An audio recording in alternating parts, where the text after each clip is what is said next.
So what? You restarted it? Come. Okay. Alright, so sorry about that. Had a little bit of technical difficulties. Let me get.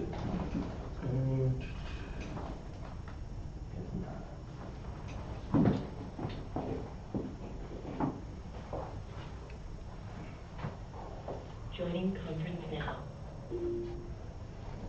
Alright, Shalom on Christ.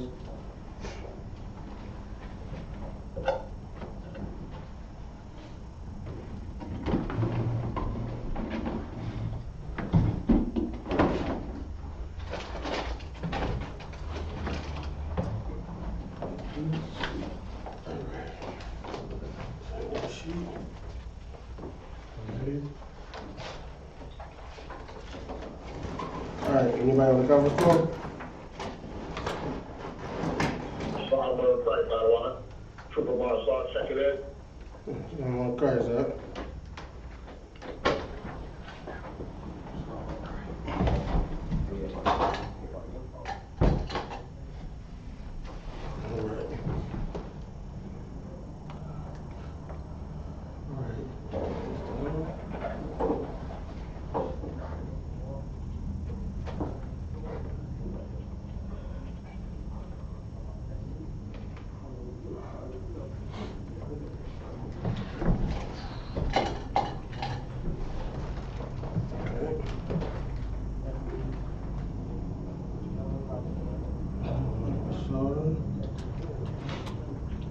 Anybody else?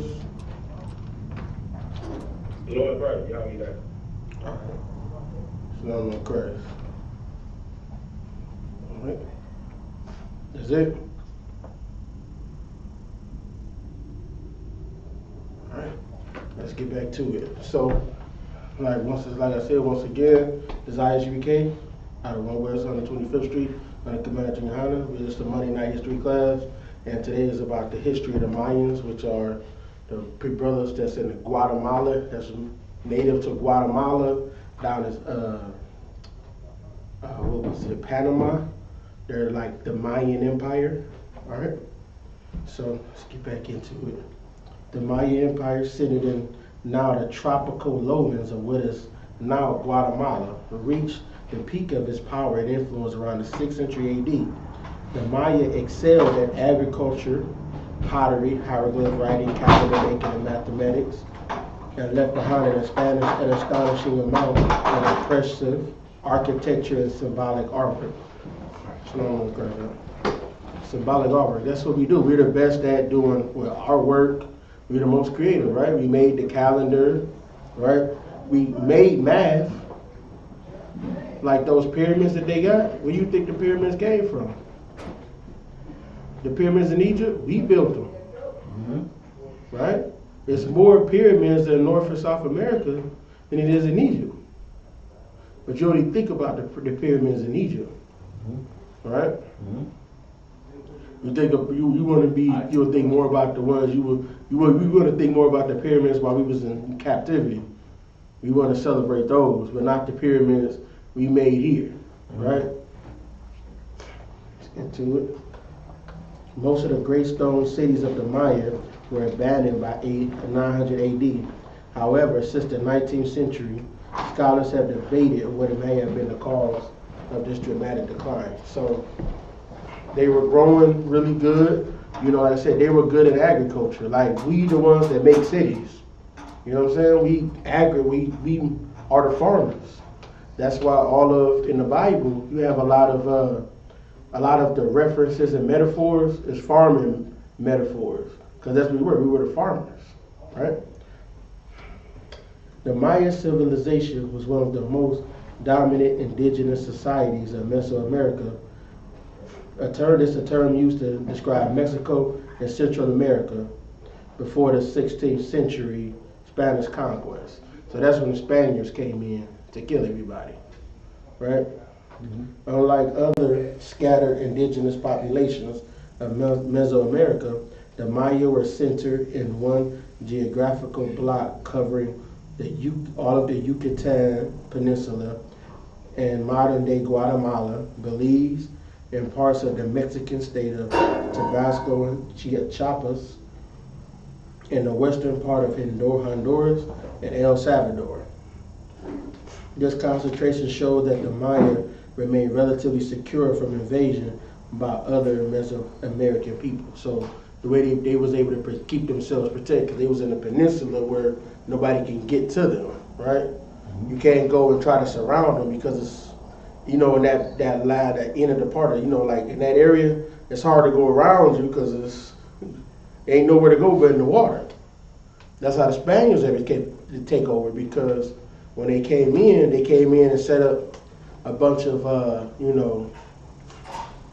settlements, right? They had set in a bunch of settlements, so they was able to surround them, right? Within the expanse, the Maya lived 3 separate sub-areas with distinct environmental and cultural differences. The northern Maya lowlands of the Yucatan Peninsula, the southern lowlands in the Petén district of northern Guatemala and adjacent portions of Mexico, Belize and western Honduras and the southern Maya highlands, in the mountainous regions of southern Guatemala, most famously the Maya of the southern lowland region reached their peak during the classic period of the Maya civilization, AD 250 to 900. So that was like the greatest city. They reached their peak during that time, and built the great stone cities and monuments that have fascinated explorers and scholars of the region. Right? And that's early Maya. So we all know that our brothers, when they came over from, the Middle East, and came over here, right? They set up shop all over, right? And then it says the earliest Maya settlements date to around 1800 BC, or the beginning of what is called the pre-classic or formative period.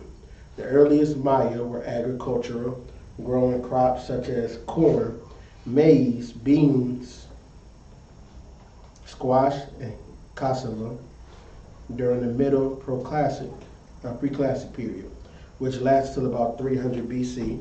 Maya farmers began expanding their presence in both the highland and lowland regions. The middle pre-classic period also saw the rise of the first major Mesoamerican civilization, the Olmecs. We talked about Olmecs the last time. That's where a lot of like they kind of split off. They was the Olmecs, they had the Mayans there, and the Aztecs, right? And they ended up splitting off and doing their own, right? Here we go. Like the other Mesoamerican people, such as the Zapotec, Totonac,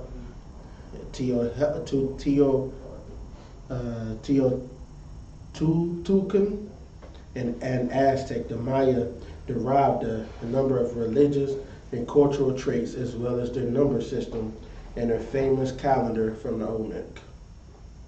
So, anybody heard that the Mayan calendar ended, was it 2012?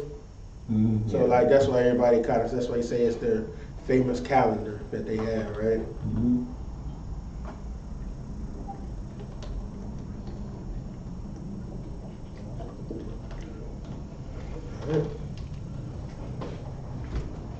In addition to agriculture, the pre-classic Maya also displayed more advanced cultural traits like pyramid building, right? City construction and the inscribing of stone monuments. So they had stone monuments. They did city construction, right? So they build up their cities. Just look at all Israel. We always we build up our cities, don't we? Mm-hmm. Build our cities up strong. And that's what they did too. Right? The late pre-classic city of Mirador in the northern Petén was one of the greatest cities ever built in pre-Columbian Americas. Its size dwarfed the classic Maya capital of Tikal, and its existence proved that the Maya flourished centuries before the classic period. So, if you see what happens when we left alone. You see this? We were able to survive and thrive. Right? You don't even hardly know who the Mayans are today. Right? You don't even know them. Because they're not able to survive and thrive. Because they're not left alone. See, if black people get left alone, we able to thrive, man. We can create anything. Right? That's why the best period that we had was during segregation. Because we was left alone. We didn't have their influence on us. You know, all our oppressors, we didn't have their influence. We only was able to work with ourselves. And when we work with ourselves, you see what happened. Black Wall Street. Or even the Mayan Empire. And they were serving other gods. That's why the Most High let them devils come and kill us. Because we serving these other gods. So instead of like, when he came over here, our brothers came over here, right? What was their purpose of coming over here? Purpose of coming over here. God, that's a question, yeah. What was the purpose of them coming to America? Oh, you about native? God. Oh yeah, because I think it was in persecution. They were in persecution. They traveled. They got on boats and But what did they say? Why did they come over here? Go ahead. About that one. They came over here for religious freedom. God, because you gotta say the whole thing. Read what's the scripture? The reason why the natives came over here.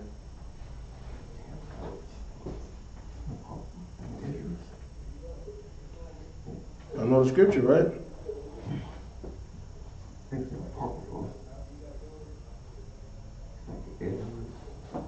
Thinking that's yours. I think 13 or 40.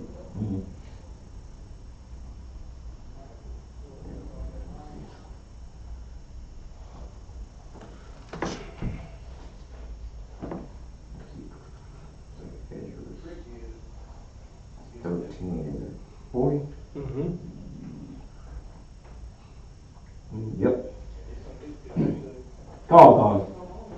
The book of 2nd Esdras, chapter 13, verse 40.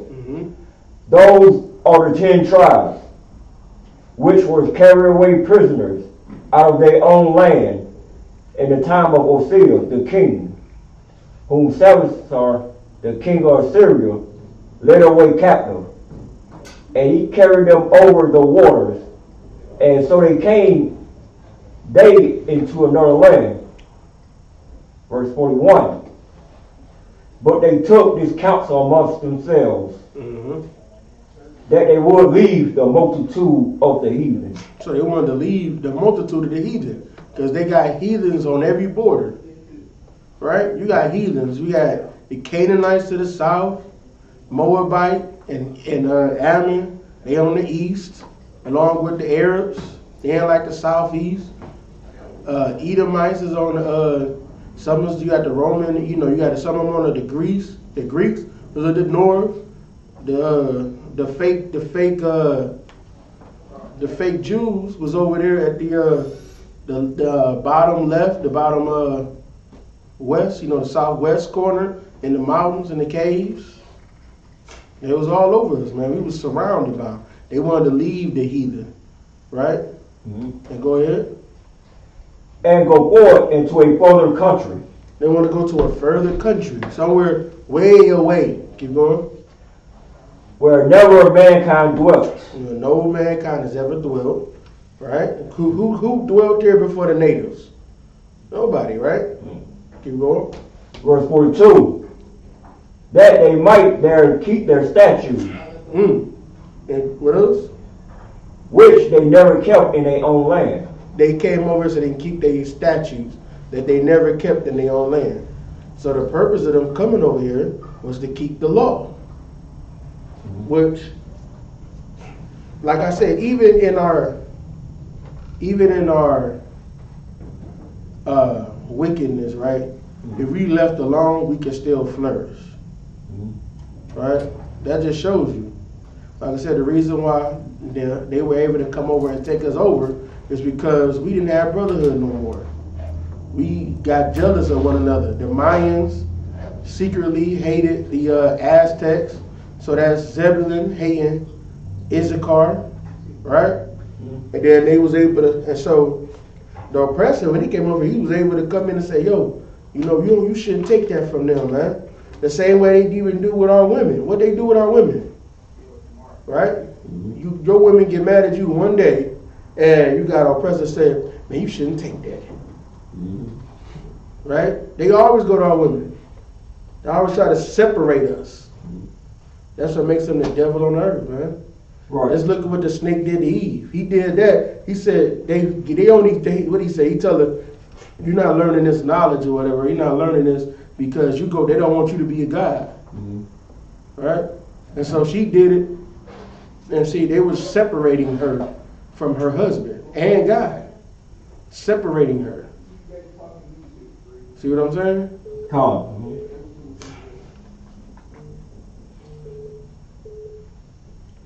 That's one of all the traits you can always know if there's a devil in the midst. If they looking to separate everybody. Once they separate you from your people, you left vulnerable. Right? I think that's one of the the old things of warfare. One of the old rules of warfare. Separate, what they say, divide and conquer. What they do, divide and conquer.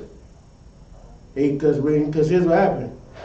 When you're not together and you separate, you just have or a fraction your fighting force. Right? So now you can go and they can come attack you, or they can have you attack each other. And while you attack each other, the best thing to do is come in as a third party and attack both of them. Because they're not going to want to fight together. Right? You fight and kill all of them. They just trying to survive. So you're going to take them over. Right? Divide and conquer. Right?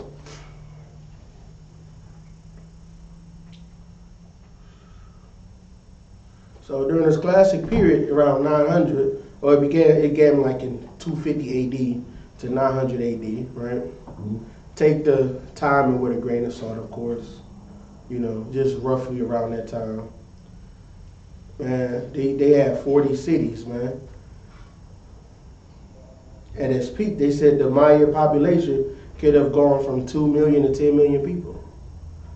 That's a lot of people, right? You say excavations of Maya sites have unearthed plazas. So they have like plazas that you can go shop in, man. Palaces, temples, pyramids, as well as courts for playing the famous Maya ball game Ulama. It's like, I'm trying to think of what it's like. I looked at it for a little while. But it's like volleyball a little bit. But it's like a rubber ball you have, and you got to use your side to control the ball and hit it and bounce it, and then whoever can return the ball, they lose a point. You get a point. It's like a version of tennis and volleyball, I guess you can kind of say. It's kind of like that. And they were the first people to use a rubber ball, right, as a sport. Now this wasn't you gotta think, this is Israelite sports. So it was very competitive. So it's like how we play basketball.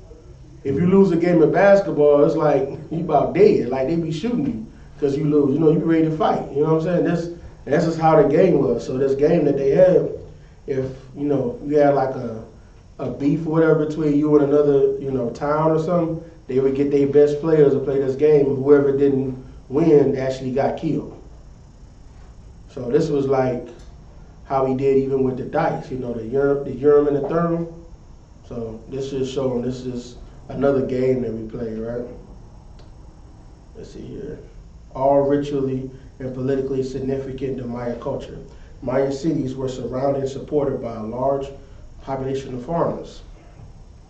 I tell you, we farmers, man. That's why they made us slaves, because we were the best farmers. We grew all the crops. They were some of the first people to use chocolate, right? The Mayans and Aztecs were the first people to use chocolate, right? Making chocolate, like hot chocolate. That's the Aztec invention, right? Though Though the Maya practiced a primitive type of slash and burn agriculture, they also display evidence of more advanced farming methods, such as irrigation and terracing. So they learned how to like work the land a certain way, how to till the land, and how to irrigate water and to feed the crops, right? They learn how to do all that. Irrigation and terracing, all right? Anybody got any questions on that?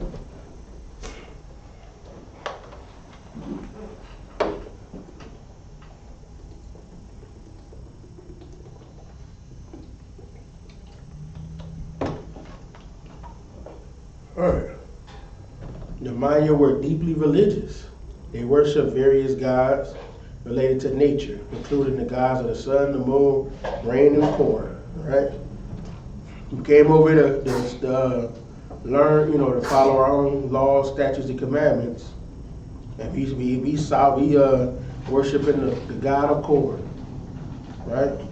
At the top of the Mayan society were the kings, or Kahu-Ajah, which means holy lords, who claimed to be related to gods and followed a hereditary succession. They were thought to serve as mediators between the gods and people on earth. Those, like we set up the hierarchy, these were like the high priests that you would call them, right? And performed elaborate religious ceremonies and rituals so important to the Maya culture.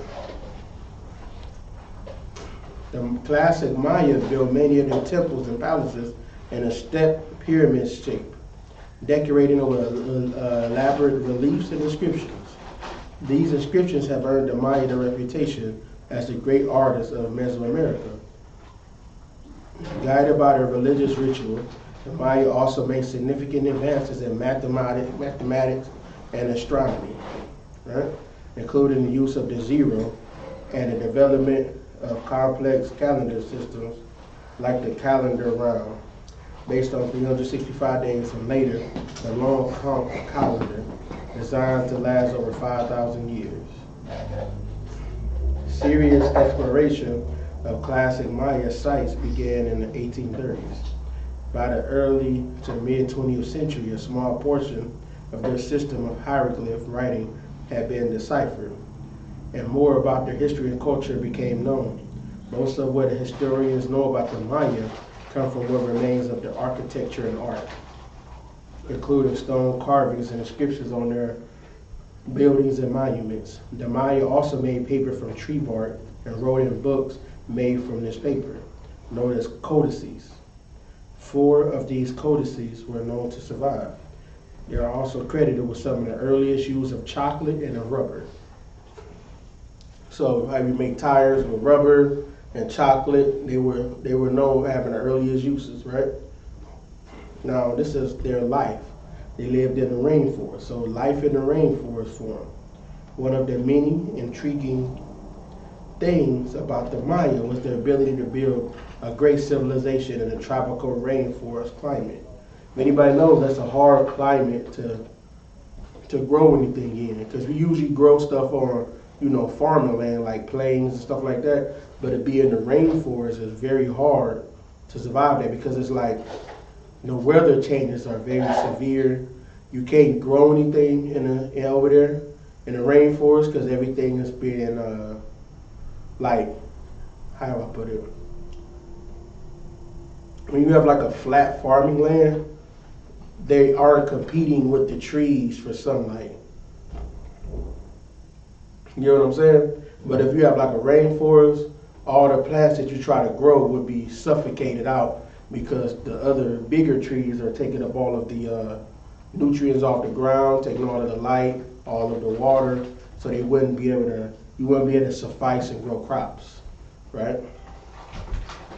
So that's why they were noted for having a big civilization in the rainforest. All right. Traditionally, ancient peoples have flourished in drier climates with a centralized management of water resources through irrigation and other techniques formed their basic society. This was the case for the Teotihuacan of Highland Mexico, contemporaries of the classic Maya. In the southern Maya lowlands, however, there are few navigable rivers for trade and transport, as well as no obvious need for irrigation system. By the late 20th century, researchers had concluded that the climate of the lowlands was in fact environmentally diverse. Let me see, hold on a second. Okay. Though foreign invaders were disappointed by the region's relative lack of silver and gold, because that's what they want. They want silver and gold, right? Mm-hmm. The Maya took advantage of the area's many natural resources. They had other things there, just not a bunch of silver and gold, right? They had limestone. They made stuff and they used that for construction. Volcanic rock, obsidian, for tools and weapons, and salt. The environment also held other treasures for the Maya, including jade, quetzal feathers used to decorate the elaborate costumes of Maya nobility, and marine shells, which were used as trumpets in ceremonies and warfare. See, we got the trumpet, see? We thought we got a trumpet, see? That's a sign of Israelite culture coming in, right? Mm-hmm. And Israelites wore feathers. I gotta see if I can find a scripture, but there was a scripture that shows that some certain tribes wore feathers, right? Mm-hmm. Let me see here. So you can kind of see a little bit. This is traditional dress. You can see right here. So right here, you can see that. You see he got fringes. Some of their clothes got fringes on it. They fringed up. So that's just showing you how even they wore fringes. All right. This is one of their temples right here. So it's a pyramid, all of that. So there's a pyramid right here. This is the fringes right here. Fringes. So they wore fringes.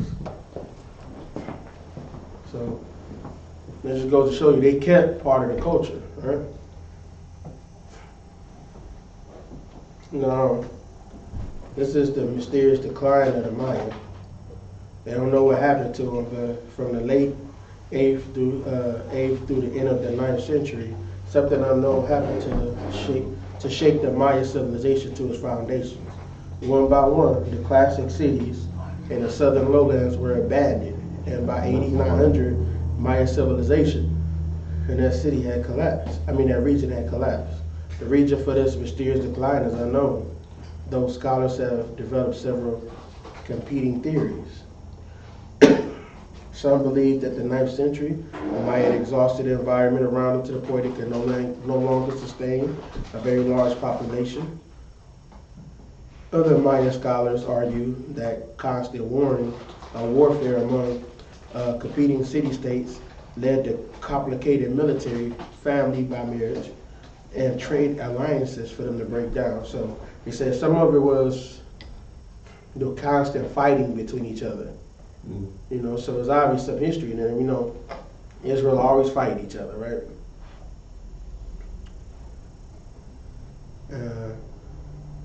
Let me see here. Go ahead. What you were talking about with the feathers, is that Psalm 91 and verse 4? You said what was it? Psalm chapter 91 and verse 4. Let me see.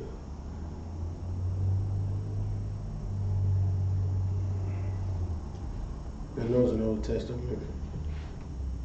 You said Psalm 91. You said Psalm 91. 91 and verse 4.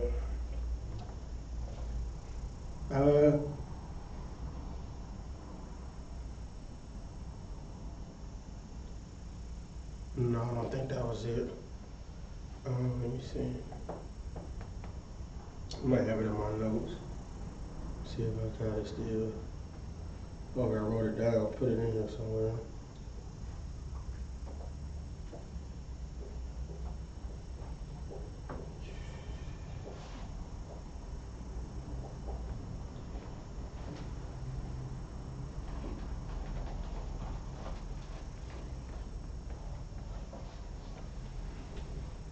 Okay.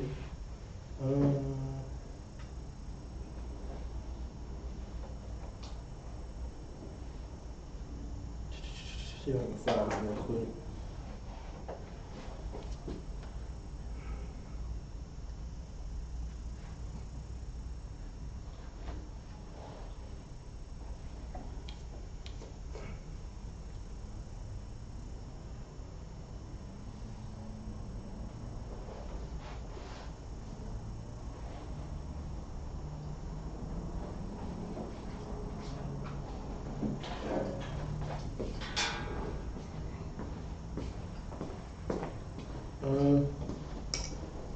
Can't find it. Shoot. Remember I heard it one time in class.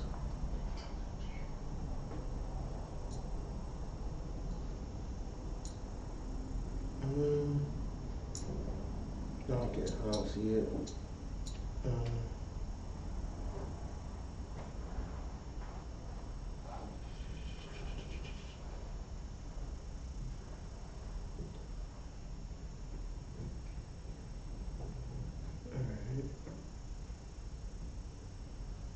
No, I don't see it.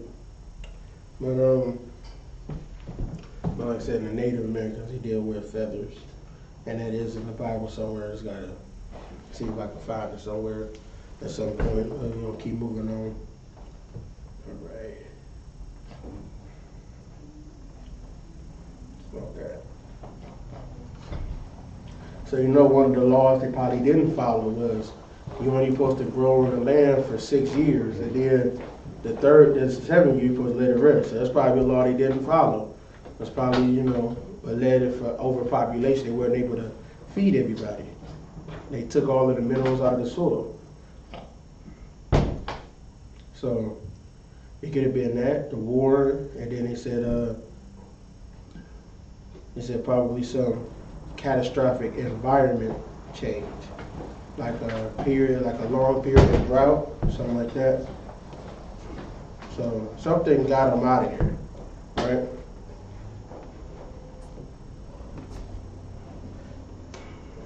Okay.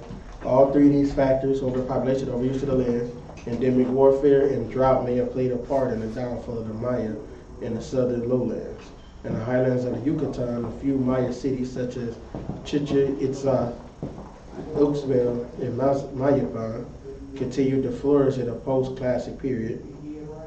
That's 900 AD to 1500 AD.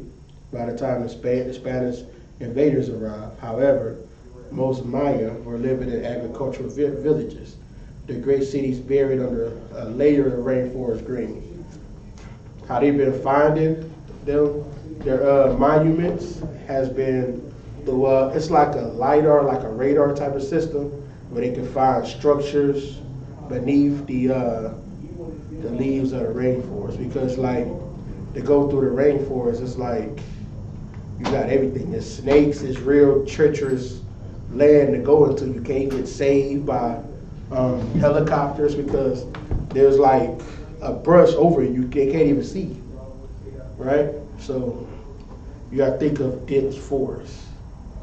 What you have to think of? They said, do the Mayans still exist?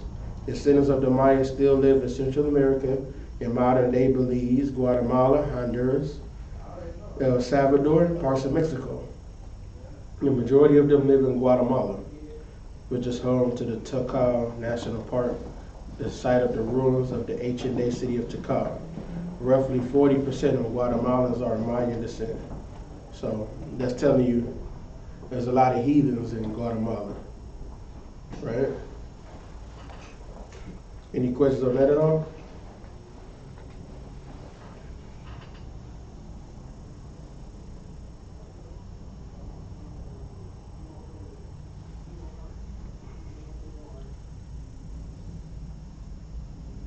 Okay. That's a lot.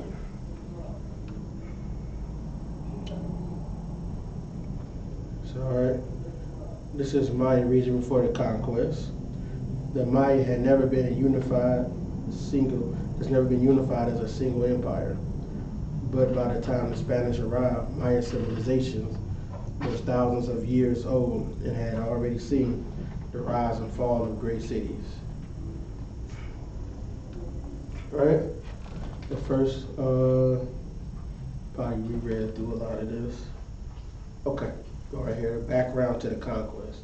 Christopher Columbus discovered the New World for the Kingdom of Castile and Leon in 1942.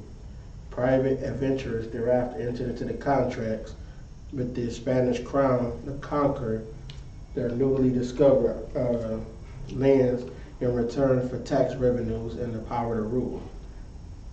In the first decades after the discovery of the new lands, the Spanish colonized the Caribbean and established a center of operations in the island of Cuba.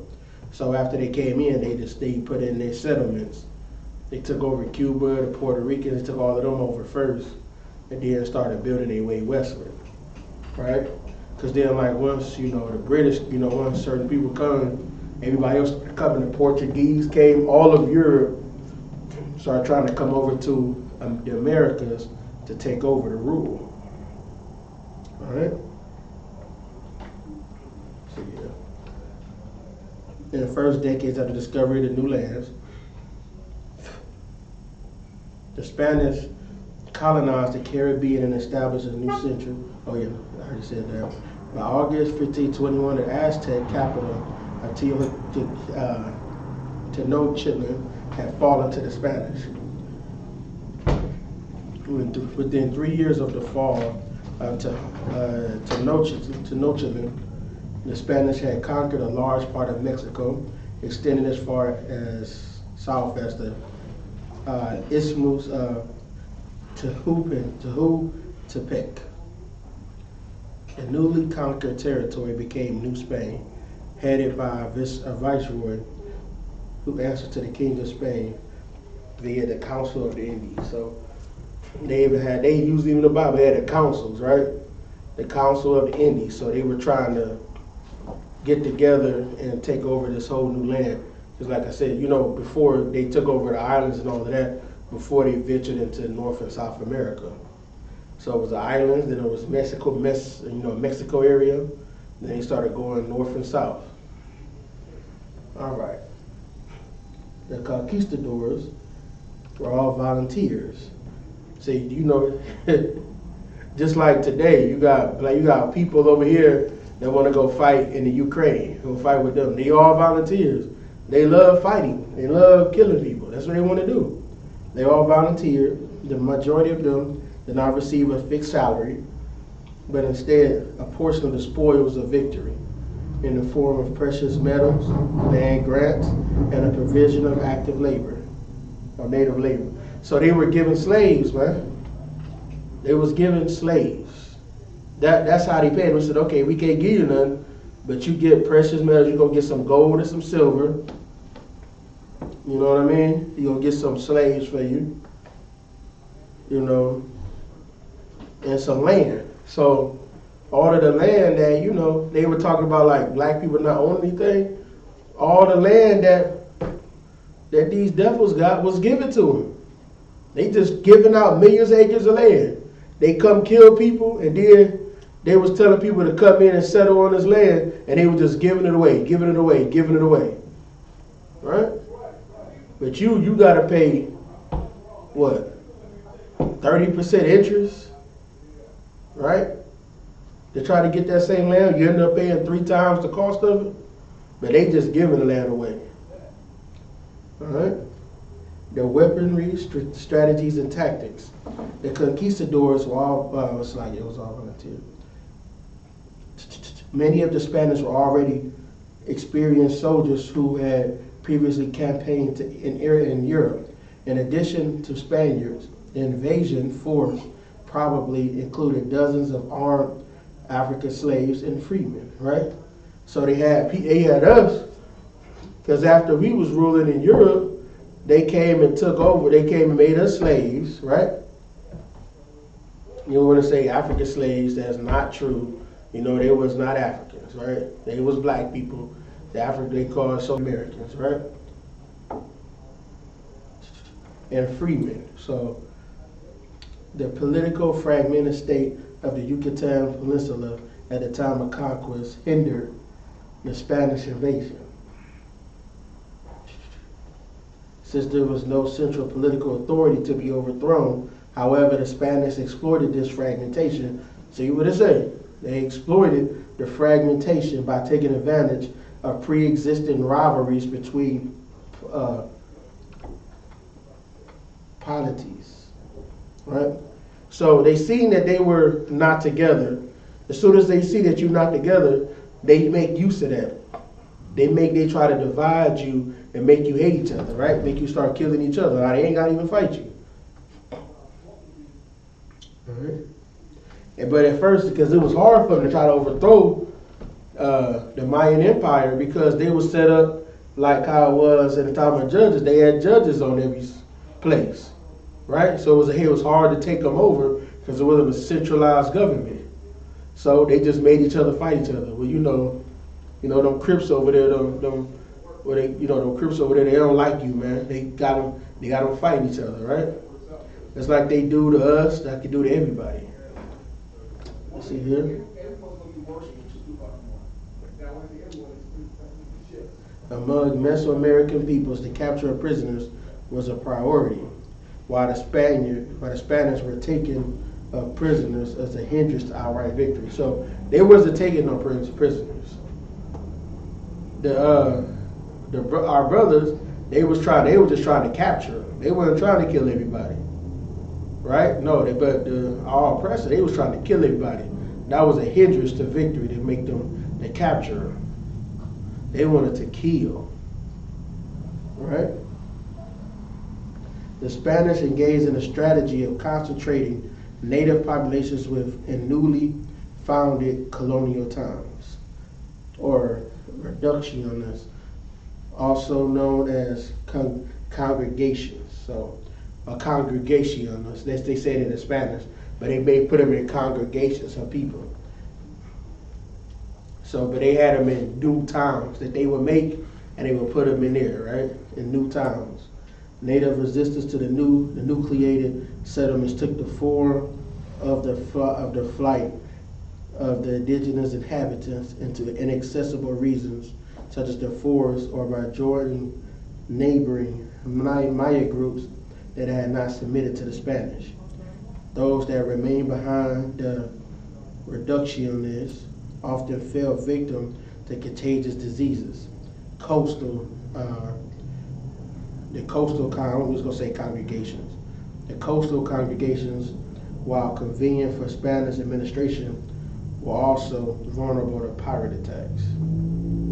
All right, so they were fleeing, they're going to other Maya towns and everything like that, and they were nervous. They didn't know about taking them over. That was on the coastal side, because pirates could come over there as well. Okay, Spanish weaponry and tactics differed greatly from that of the indigenous people. This included the Spanish use of crossbows, firearms, including muskets and arquebuses and cannons, war dogs and war horses. Horses had never been encountered by the Maya before, and their use gave the mounted conquistador overwhelming advantage over the unmounted opponent, allowing the rider to strike with a greater force while simultaneously making him less vulnerable to attack. The mounted conquistador was highly maneuverable, and this allowed groups of combatants to quickly displace themselves across the battlefield. The horse itself was not passive and could buffet the enemy combatant. So they weren't able to fight against the men riding those horses. They weren't able to fight against them because they were able to move faster. Like, you got to run on feet. Who's faster, a horse or a person? A horse, right? So they're able to come in and they could just come in and just with their swords and their weapons they have, rifles, and just slice people up, right?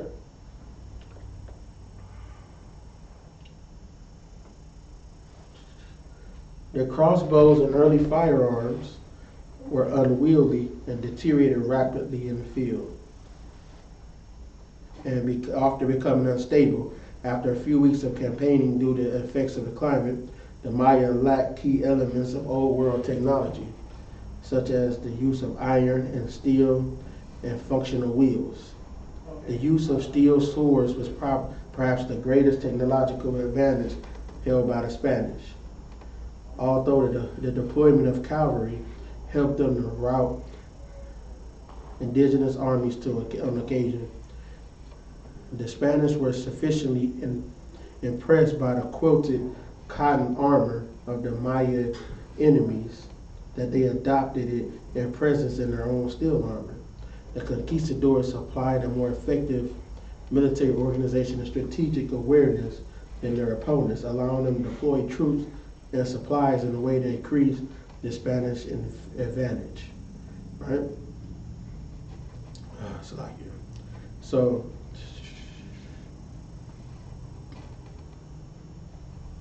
they see that the armor that they had a quilted armor that was cotton or whatever. So they decided to start using that. Just like the natives was the first people to use camouflage.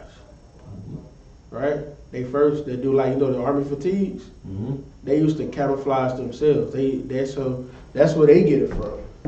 The art of camouflage. Right?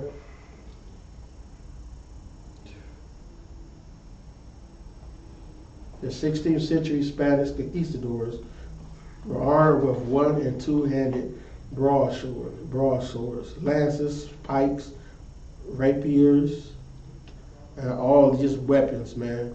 Crossbows are easier to maintain than matchlocks, especially in the humid tropical climate of the Caribbean region, including much of the Yucatan Peninsula. So they had all types of weapons, like you gotta remember, these was the Romans. They came in. This is what they do. They come in. They purposely come in to try to destroy and to conquer everything. The natives wasn't trying to conquer anybody.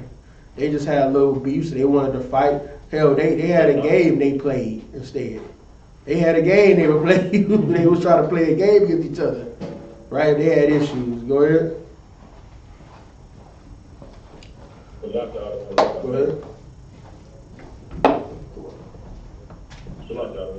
Go ahead. Yeah, what you just brought out is so heavy, and it shows the Bible to be real. The scripture said that, I'm paraphrasing, that Esau was blessed with the sword, he was blessed with that warfare, he was blessed with that weaponry, you know what I'm saying, being able to create it and use it and wield it with all his might. He was blessed with that, you know what I'm saying. And what you just read out, talking about the conquistador, is historical evidence backing up the claim that the Bible is real. You know what I'm saying that Esau is a man of the sword. He know to go out there and fight and do all those things. That story right there, that historical evidence that you just brought out, it verifies the Bible fact that Esau, the oppressor, you know what I'm saying, is that man, the devil, the Bible speaks of. God, exactly. He is the devil. Look what he's doing. Like somebody would have some type of compassion, right? Oh yeah, let me ask you something too. Let me ask y'all a question.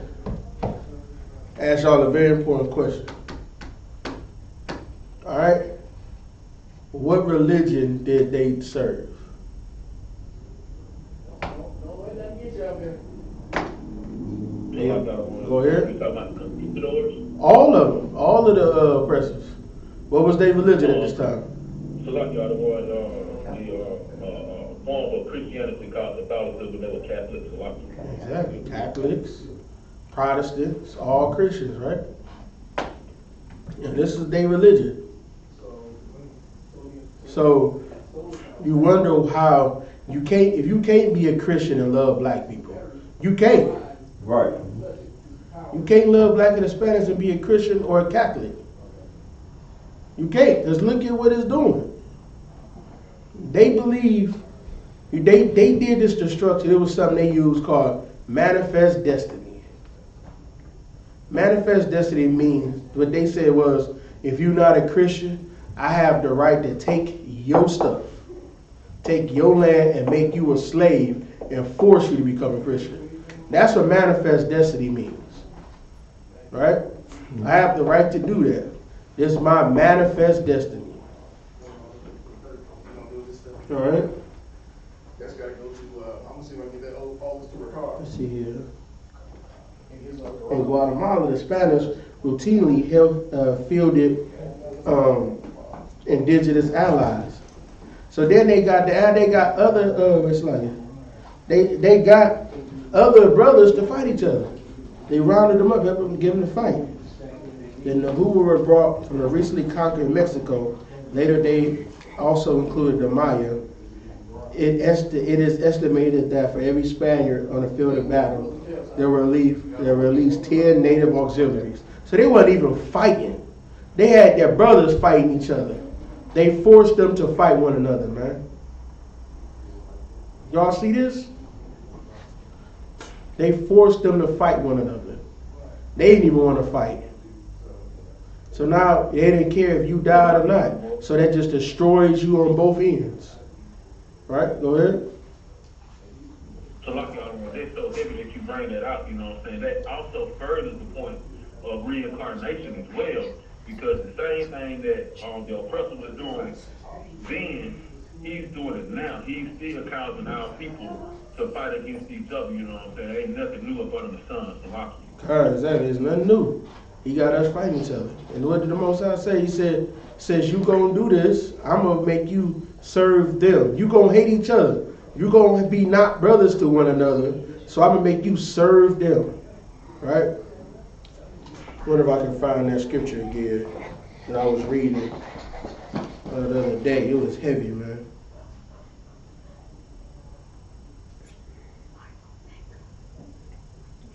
It was a heavy scripture if I could still find it.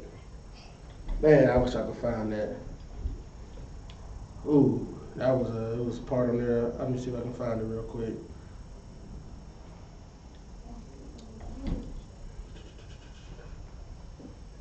Alright.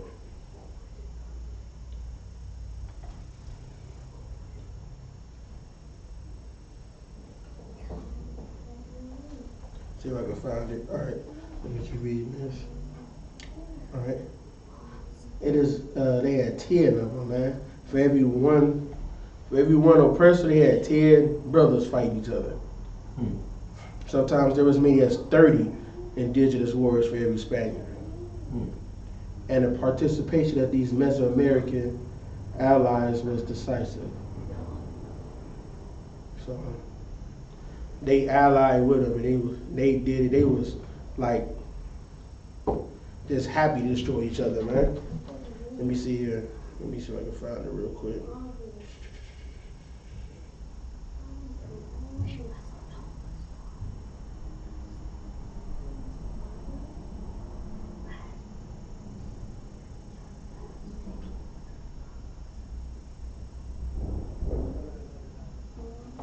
Man.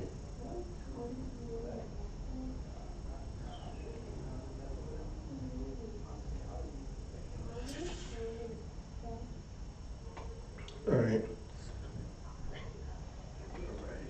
See here. All right. Native weapons and tactics. Maya armies were highly disciplined, and warriors participated in regular training exercises and drills. Every able-bodied adult male was available for military service. Maya states did not maintain standing armies. Warriors were mustered by local officials and who reported back to appointed war leaders. They were also units of full-time mercenaries who followed the permanent leaders. Most warriors were not full-time, however, and were primarily farmers. The needs of their crops usually came before warfare. Maya warfare was not so much aimed at the destruction of the enemy as the seizure of captives and plunder. So they wanted to get, it wasn't about killing.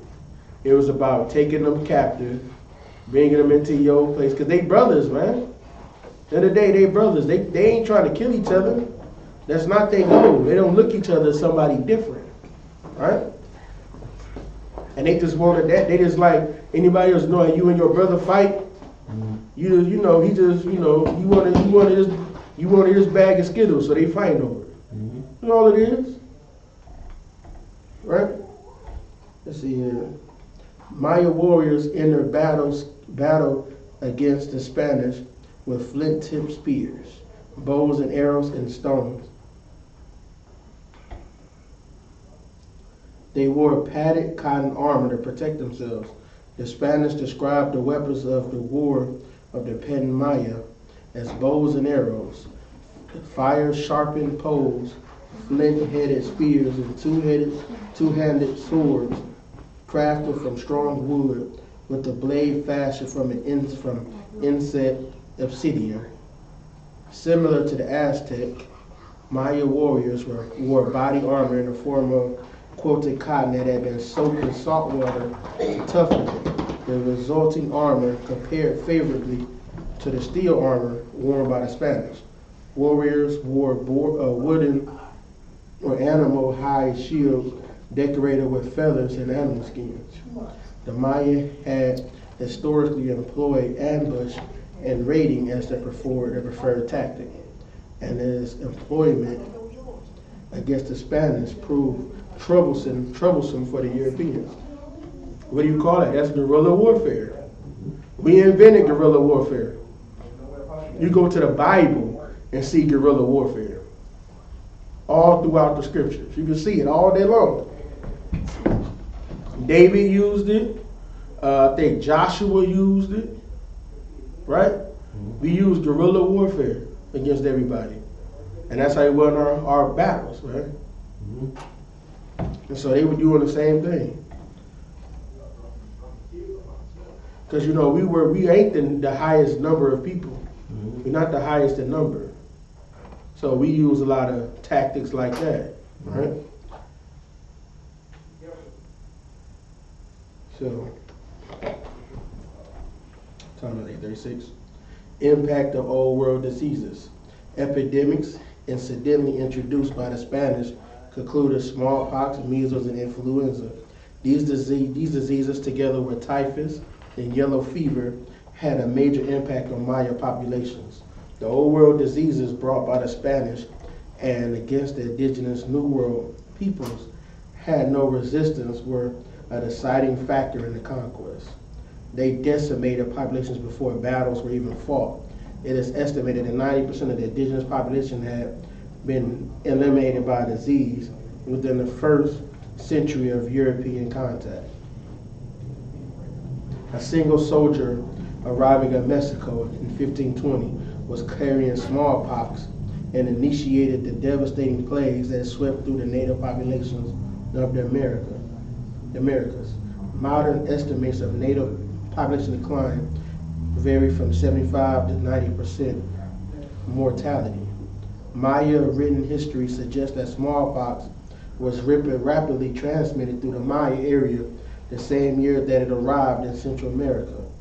Among the most deadly diseases were the aforementioned smallpox, influenza, and measles, and a number of pulmonary diseases, including tuberculosis. Modern knowledge of the impact of these diseases on populations with no prior exposure suggests that 33 to 50% of the population of the Maya highlands perished. So the diseases wiped out a large portion of them before the battles were even fought. So they already was fighting, right? Now this is the first encounters with them, right? On July 30th, 1502, during his fourth voyage, Christopher Columbus arrived at Guanaja, one of the Bay Islands off the coast of Honduras. He sent his brother Bartholomew to scout the island. As Bartholomew explored, a large trading canoe approached. Bartholomew Columbus boarded the canoe and found that it was a Maya trading vessel from the Yucatan, carrying wealth. The Europeans looted whatever took their interest from amongst the cargo and seized the elderly captain to serve as an interpreter. The canoe was then allowed to continue on its way. This was the first recorded contact between the Europeans and the Maya. it is likely that news of the practical strangers of the Caribbean passed along the Mayan trade routes. The first prophecies of bearded invaders sent by the Cocotan, the northern Maya. Y'all gonna laugh at this.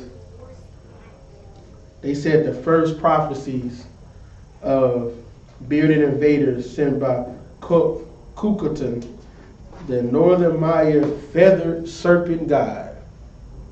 So what they saying is that our oppressor was sent by the feathered serpent god. It's just funny. It's ironic how it's the serpent god that sent him, right? Oh, yeah. Were probably recorded around this time and in due course passed into the books of Chimam Bala. Alright. Matter of fact, I want to look into that a little bit. See what they got on there. Okay. Let's see if we can get a little bit on that.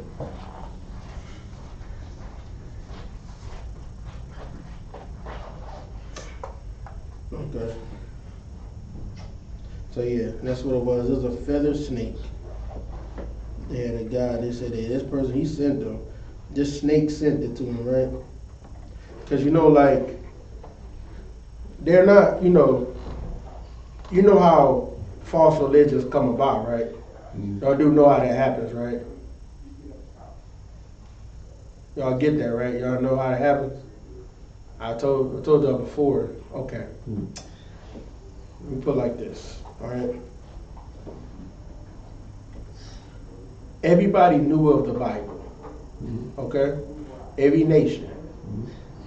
But what they would do is make gods that are different after the people that were in the Bible. So all of them were like, the sun god is supposed to be the most high God, right? Of course it's not him, we all know that. But that's like their interpretation of it, I guess you could put it as. That might be the word you can use. So this serpent god can be Satan. The same serpent in the garden that he's talking about. He knew that he had that sent to him. So, I'm like I said, it's all speculation. I'm not saying that this is true 100%, you know what I'm saying? But you can attest it to that's where a lot of these guys come from, right? That it comes from people that was in the Bible that they gave other names. Okay? All right.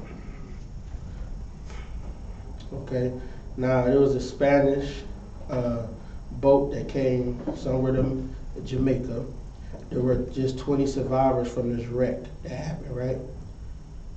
They hit like a reef. They set themselves adrift in one of the ship's boats. After 13 days, during which half the survivors died, they made landfall on the coast of Yucatan. They were seized by Halak Unuk, a Maya lord. Captain Valdivia was sacrificed with 4 of his companions, and their flesh was served as a feast. Aguilar and Guerrero were held prisoner and fattened for killing, together with 5 or 6 of their shipmates.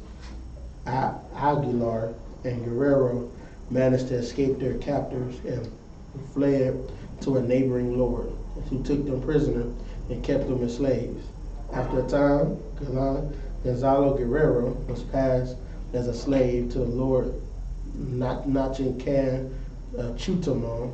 Guerrero became completely Mayanized, and by 1514, Guerrero had achieved the rank of Nacon, a war leader served against the Nakan Can's enemies. Okay.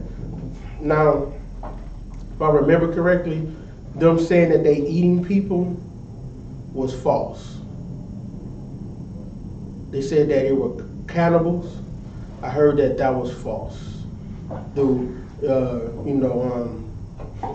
other classes, right? Them eating people. That's just what they said, so that they can come back and try to and say they need to be slaves. They need to find Jesus, basically. That's why they doing this, because then a lot of times, like, a lot of folklore around the British, like during that old time, was, you know, if they go somewhere, oh man, they're cannibals. They're eating people. Now, it was just folklore. It's just something like you know how today, like, you say certain words, like if you say the people that say that they're Jews are not Jews, and you just, like, you see what happened in the canon, right? Mm-hmm. That was the same way. It was a buzzword, right? They would say that they were cannibals. So now they were cannibals. We need to go fight them. We need to go stop them from killing people and eating them, which most people did not eat people, right? And then, you know, we had a little bit of a law, like even Captain Coptazar was bringing out. We didn't eat, like, I don't even think they even ate pork. So why they gonna eat people, right? So they had like a law amongst themselves of what they did eat and what they didn't eat.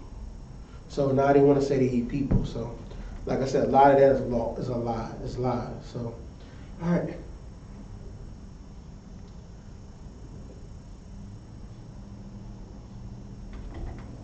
Time is it? 8:45.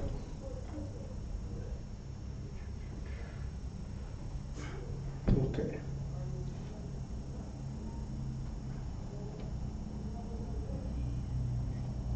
See how much what I want to get into.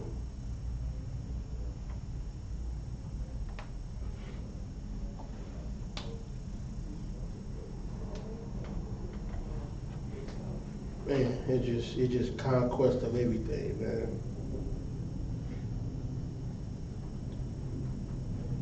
Francisco Hernandez de Cordoba. He set sail from Cuba with a small fleet. He sailed west from Cuba for 3 weeks, sighting the northeastern tip of the Yucatan Peninsula. The ships cannot put in close to the shore due to the coastal shallows. However, they could see a Maya city some 2 leagues inland. The following morning, 10 large canoes rowed out to meet the Spanish ships, and over 30 Maya boarded the vessels and mixed freely with the Spaniards. The following day, the conquistadors put ashore. As the Spanish party advanced along a path toward the city, they were ambushed by Maya warriors. 13 Spaniards were injured by arrows in the first assault, but the conquistadors regrouped and repulsed the Maya attack. They advanced to a small plaza upon the outskirts of the city. When the Spaniards ransacked nearby temples, they found a number of low-grade gold items, which filled them with enthusiasm. See, and they got seen that gold, they went nuts. The expedition captured 2 Mayas to be used as interpreters and retreated to the ships. The Spanish discovered that the Maya arrowheads were fashioned from flint intended to shatter on impact, causing infected wounds and a slow death. 2 of the wounded Spaniards died from the arrow wounds inflicted by the ambush. Okay.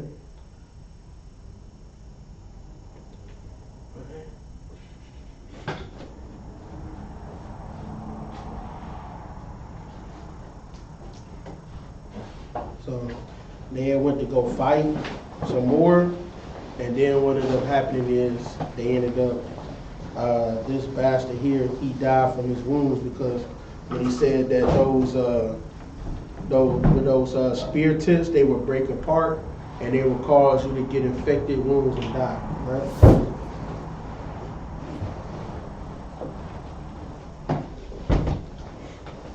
So, but of course they told everybody else about the gold that they found before they died. Now Diego Velasquez, the governor of Cuba, was enthused by the Hernandez de Cordoba's report of gold in the Yucatan. So now he's hearing about gold being there, right? He organized a new expedition to place his nephew Juan, in command over his 4 ships. The small fleet left Cuba April 15, 16, and made his first landfall upon the island of Cozumel, off the east coast of the Yucatan. You know, Cozumel is one of those, like a tourist destination now, right? The Mayan inhabitants of Cozumel fled the Spanish and would not respond to his friendly overtures. The fleet then sailed south along the eastern coast of the peninsula. The Spanish spotted 3 large Maya cities along the coast, but Juan did not land any of those and turned back north to loop around the north of the peninsula and sail down the west coast. All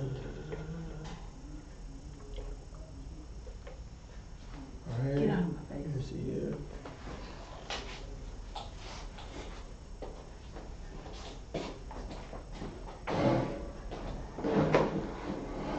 So, and they doing all of this, they end up tacking the place, right? Tacking somewhere, and a Spaniard was killed, and some more were wounded trying to fight against them, right?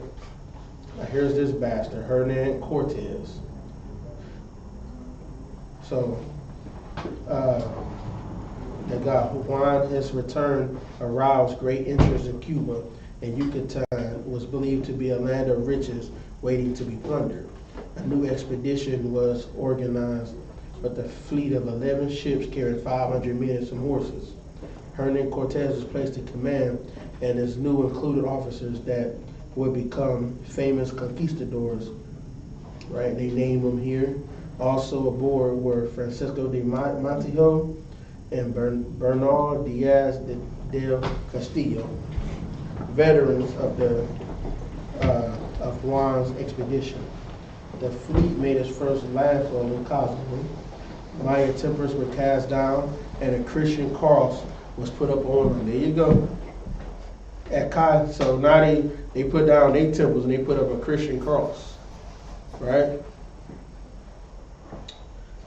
At Cozumel, Cortez heard rumors of bearded men on the Yucatan mainland, who he presumed were Europeans. Cortez sent out messengers to them and was able to rescue the shipwrecked Geronimo de Aguilar, who had been enslaved by a Maya lord. Aguilar had learned the Yucatec Maya language and became Cortez's interpreter. From Cozumel, the fleet looped around the north of the Yucatan Peninsula and followed the course of the Grijalva River, which Cortez named in honor of the Spanish captain who had discovered it. So that's funny, they got somebody else's land and they naming it, right? In Tabasco, Cortez anchored his ships at Pantanchan, a Canto Maya town. The Maya prepared for battle, but the Spanish horses and firearms quickly decided the outcome. The defeated Maya lords offered gold, food, clothing, and a group of young women in tribute to the victors. Among these women was a young Maya noblewoman called Malinche, who was given the Spanish name Marina. She spoke Maya and Nahuatl and became the means by which Cortez was able to communicate with the Aztecs from Tabasco. Cortez continued along the coast and went on to conquer the Aztecs. So after we read about him when we was talking about the Aztecs, right? So after he took them captive, now he grabbed a lot of them as warriors to now go and fight the Aztecs. So now he got brothers fighting each other.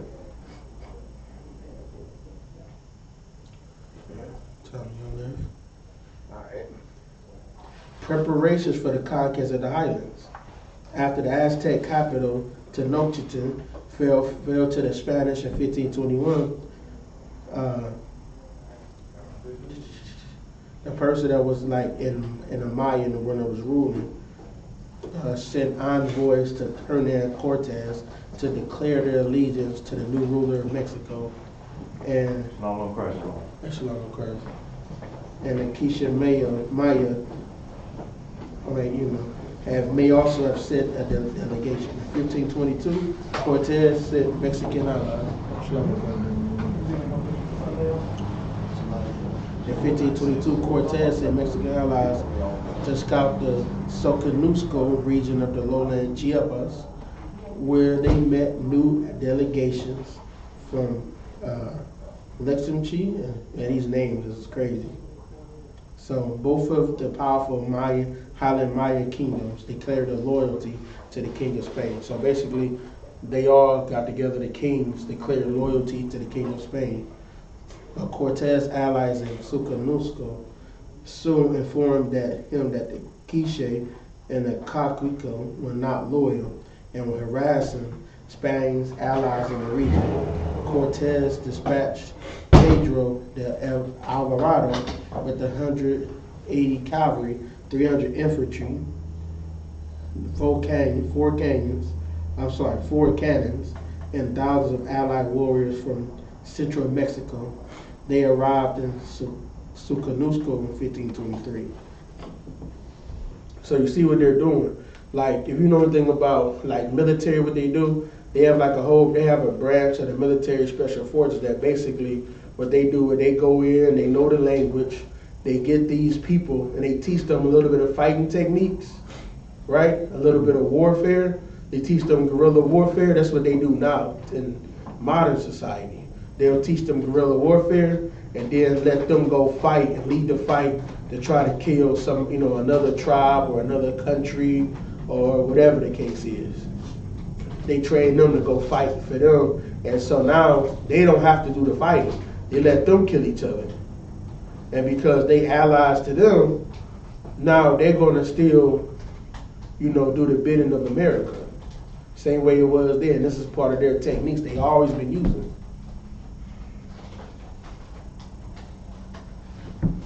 So Alvarado, he came with a big force, the Sucanusco. He had a lot of indigenous allies with him. And he had them all swear allegiance to the Spanish crown. So a lot of neighboring groups in Guatemala were attacking them because of their friendly outlook toward the Spanish. So the people that they were called, they were traitors. So they called them out. They were attacking them because of it. So by 1524, Sucanusco had been completely pacified by Alvarado and his forces. Due to the economic importance of cacao in the new colony, the Spanish were reluctant to move the indigenous inhabitants far from the established cacao orchards. As a result, the inhabitants of Sucanusco were less likely to be rounded up into new reduction settlements, those settlements we talked about when they congregated them, than elsewhere in the Chiapas, since the planting of a new cacao crop would have required 5 years to mature.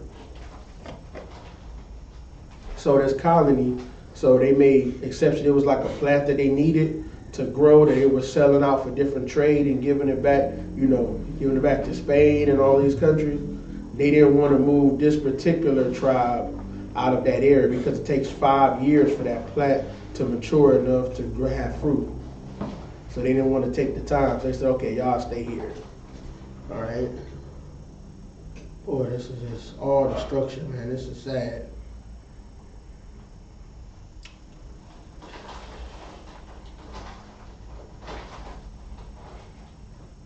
So I'm gonna skip ahead a little bit for time's sake. Y'all can read this. You go to Wikipedia and you put in the Spanish conquest over the Mayan Empire. So I'm gonna teach you about a little bit of rebellion.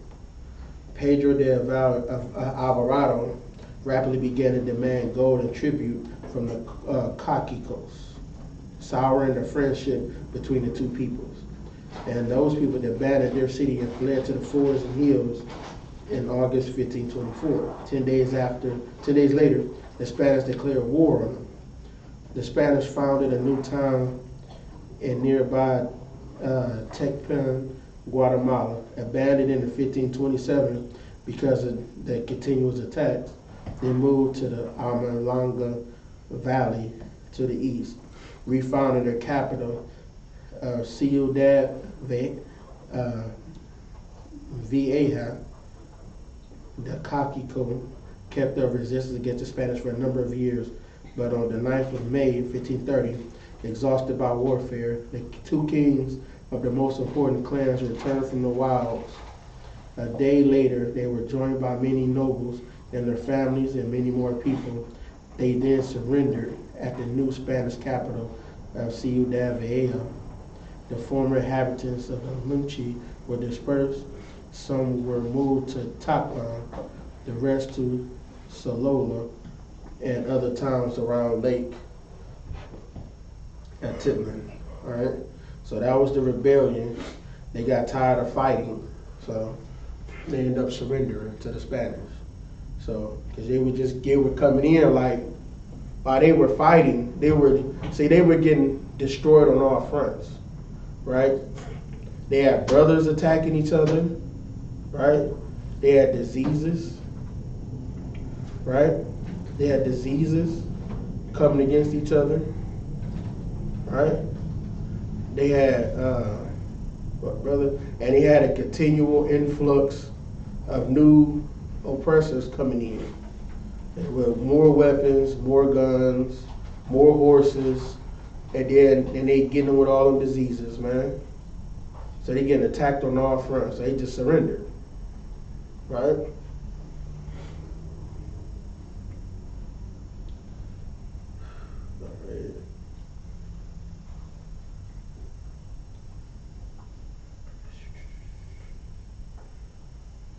And just over the whole time, they just took them over. The legacy of the Spanish conquest. Well, let's go here. During the campaign to conquer the Isupk, the Spanish sent expeditions to rise and relocate the mountain north of Lake Isabel. Right.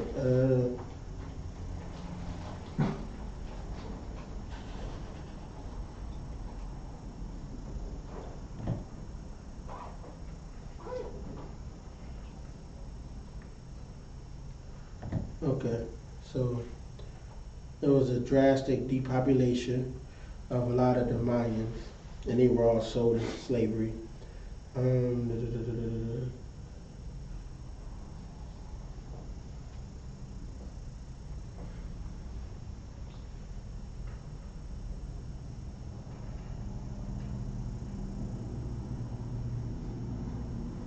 Okay.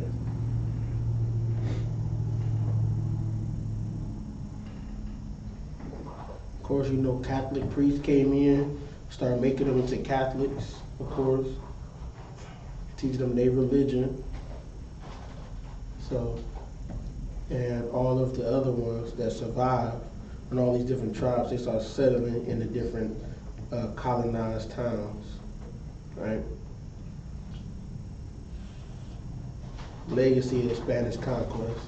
The initial shock of the Spanish conquest was followed by decades of heavy exploitation of the indigenous peoples, allies and foes alike. So they used both sides, the allies and the foes. Over the following 200 years, colonial rule gradually imposed Spanish cultural standards on the subjugated peoples. The Spanish reducciones, which is the congregations, created new nucleated settlements laid out in the grid pattern in the Spanish style with a central plaza, a church, and a town hall housing the civil government known as the Ayuntamiento. This style of settlement can still be seen in the villages and towns of the area.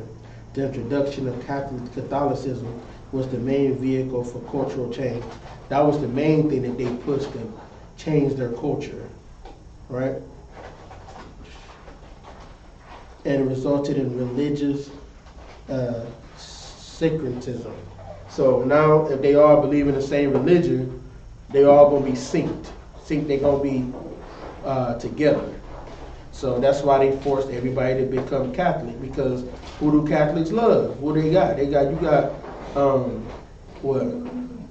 Mary the mother and Jesus the son, right? They're all white people, right? That's who you gonna love, is being a Catholic.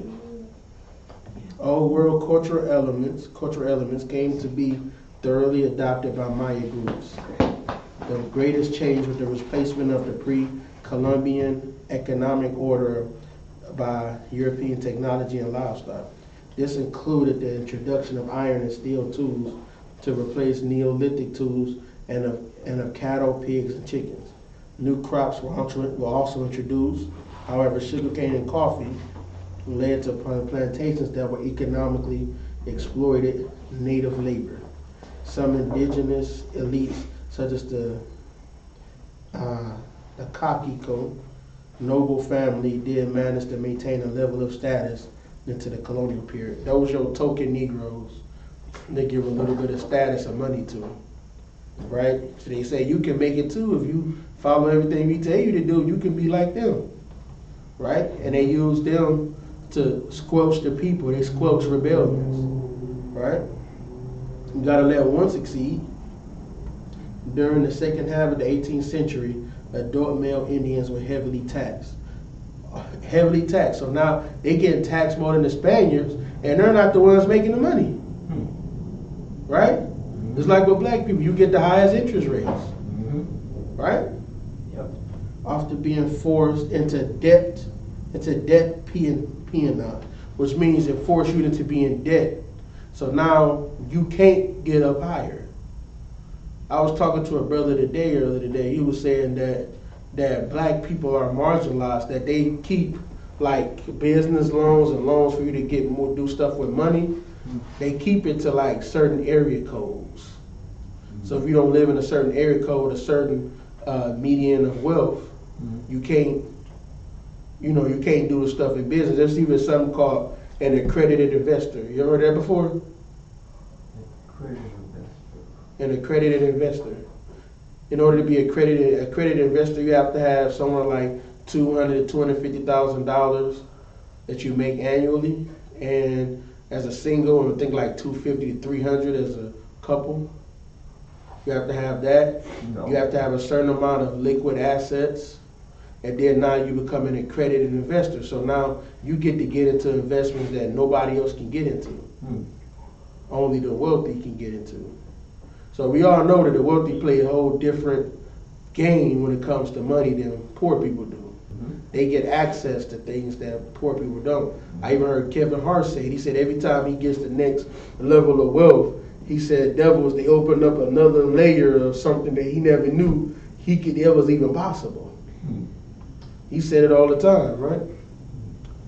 All right, Western Petén and neighboring Chiapas, just like the other tribes, remained sparsely populated, and the Maya inhabitants avoided contact with the Spanish. So they avoided contact with them, because they knew how much of a devil they were, man. Like, they don't even tell you, like, when you go to a place like this, it's really hard to get what they really did to these people, man. They would go in and they would say, okay, we're going to make a peace treaty, right? We're going to make a peace treaty. And then guess what they do? They go they'll say, okay, let's go into this building. They'll set the damn thing on fire and kill everybody in there, man. They did these things to them. Just wiped and decimated them out, man. So it was like you had no choice but to surrender, right? So anybody got anything to say? Anything might want to bring out? Any questions? Anything like that?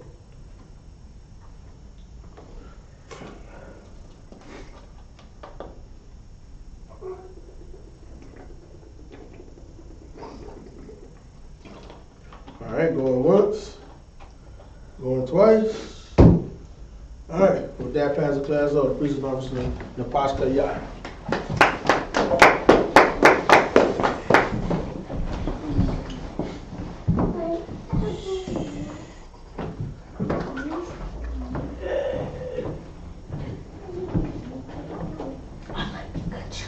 These are Isupk security announcements. With the Isupk start at 1 West 125th Street, Harlem, New York. Room for a new brother and sister. When a new brother and sister come to the schools, they are limited for 6 months. They are here to be saluted only. They are here to set themselves of the world. If they need transportation, the teacher will arrange it. After 6 months, if a brother or sister has an interest in a particular person, he or she must get permission from the head to speak to a brother or sister. There is another 6 months in which the brother and sister will court each other. After this 6 month period, the brother and sister will get permission from the head to marry. Tithes, which is a commandment. The book of Numbers, chapter 18, verse 21. The book of Malachi, chapter 3, verse 8 to 10. My Isupk, that means 10 in the Hebrew. 10% of every penny of any increase the Lord gives you. Give to the treasury department or teacher. Priest farm, free will offer a priest not mandatory. Whatsoever amount you like to give. The next whole convocation is the Passover. We're going to pick the third Passover. It's going to be April 15th, sundown at Cocoa Beach, Florida. The address is 301 Tucker Lane. Make sure you have all your arrangements and stuff. You know, all your hotel fees and your all your arrangements, right? Remind, I'll keep my walking to check the bulletin board in the hallway. If any brother wants to be a trooper in school, start wearing all black boots, shirt, pad, headband, and scarf.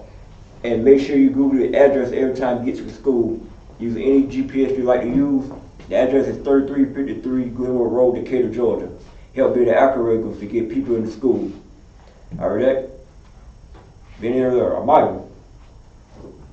Give one curse salute to the teacher.